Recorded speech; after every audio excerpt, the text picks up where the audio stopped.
May mga ulat na lumabas na nagpahayag si Coco Martin na nag-set siya ng mahigpit na boundaries tungkol sa public intrusion sa buhay ng kanyang mga anak. Layunin niya na panatilihing pribado at protektado ang personal na espasyo ng pamilya nito, lalo na ng kanyang mga anak, laban sa sobrang usapin sa publiko.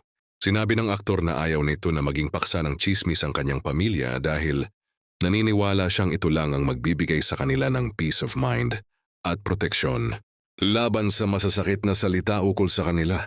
Ayon sa showbiz source ni Ogie Diaz, kamakailan ay sinabi di umano ni Coco na kahit parehas sila ng partner na si Julia na nasa showbiz, mas komportable sila na wag isa publiko ang buhay ng kanilang pamilya. Una ay ayaw niyang mabahira ng kanyang pamilya ng masasakit na opinion o chismis sa social media. Sing sobrang exposure ay maaring magbukas ng peligro sa kanyang mga anak sa social media.